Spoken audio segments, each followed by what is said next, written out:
Bonjour, je suis Adrien, je suis infirmier coordinateur chez Synapse Santé. On gère principalement donc, tout ce qui va être la coordination avec différents hôpitaux pour prendre en charge les patients et notamment avec toute l'organisation autour de leur pharmacie, de leurs infirmiers libéraux et du coup nous qui intervenons dans la prise en charge. Aujourd'hui, je vais vous parler de la pompe Chrono par 4 qu'on utilise pour les patients atteints de la maladie de Parkinson qui sont pris en charge sur des traitements tels que l'apoquinon ou le dopacabtagene. Donc dans un premier temps, je vais vous expliquer comment paramétrer la pompe. Alors en prérequis, il faut savoir que c'est une pompe qui fonctionne avec une pile comme ceci, qui est normalement fournie par votre prestataire et qui a une durée de vie de 3 mois. La pompe, elle se paramètre avec des appuis longs sur les différents boutons. La première chose à savoir, c'est que pour accéder aux paramètres, il faut que la pompe ne soit pas en marche, donc soit sur cet écran-ci, soit avec un gros stop de marqué. Il suffit ensuite d'appuyer longuement sur menu et vous pouvez accéder directement aux paramètres. Sur ces paramètres, vous pouvez bien évidemment régler la date et l'heure, qui sera important, le type de seringue, à savoir qu'il y a donc des seringues de 20 ml et des seringues de 10 ml pour cette pompe-ci, les débits horaires que vous allez pouvoir paramétrer, ils sont au nombre de 3 différents et se présentent sous forme de débit F1, F2, F3. Et ensuite, vous avez ici la plage horaire pour régler du coup les différents débits. À savoir, le débit F0 ici correspond donc à un arrêt de la pompe, à un débit qui sera à 0 ml par heure.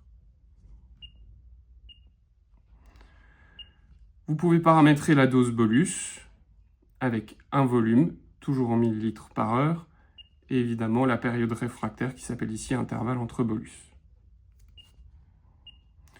Le volume partiel, c'est un paramètre que vous pourrez potentiellement utiliser si, admettons, vous utilisez une seringue de 20 ml, mais que vous n'auriez besoin de la remplir qu'à 10 ml. Vous pouvez venir modifier ici le nombre de millilitres pour que le piston puisse remonter au bon niveau.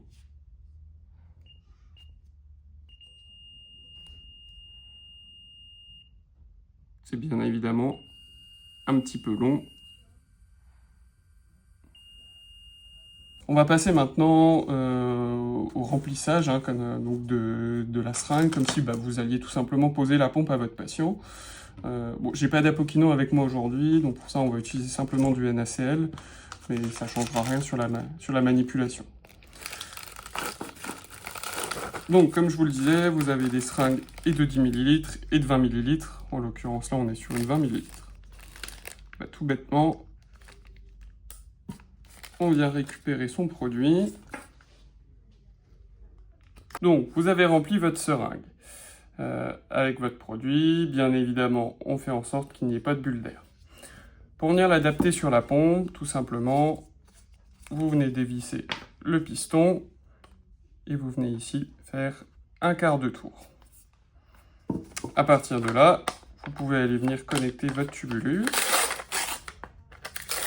Donc ce sont des cathéters sous-cutanés. Il en existe de différents types avec différentes tailles de canules. Vous avez ici donc, le pas de vis à venir adapter à la seringue.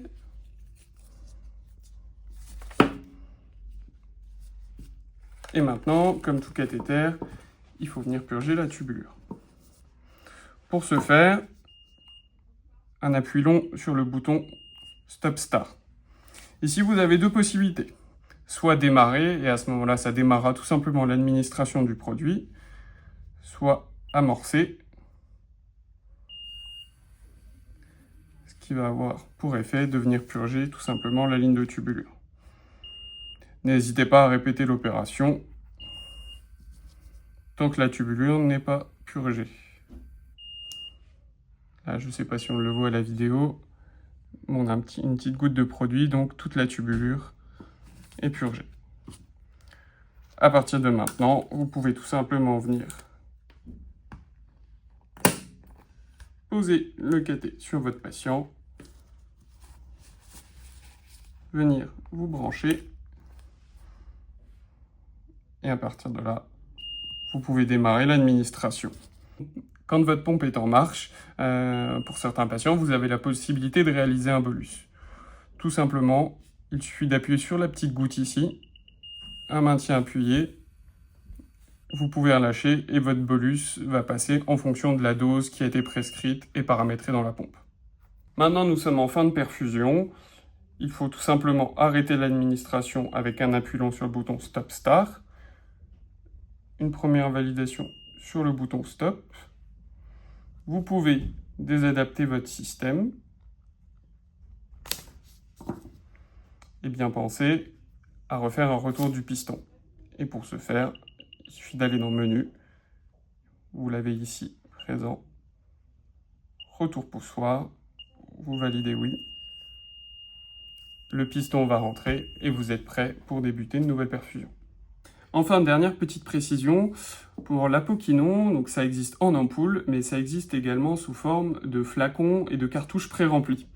Pour utiliser ces cartouches pré-remplies, il y a un petit système à adapter sur la pompe qui s'appelle Chronobel, qui correspond en fait tout bêtement à cette petite cloche-là.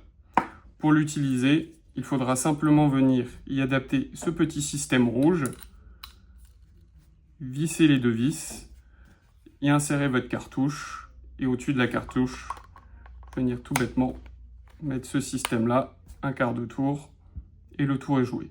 Et de la même manière, vous venez raccorder votre tubulure à l'embout ici, et le reste des démarches est identique à celle que précédemment expliquée.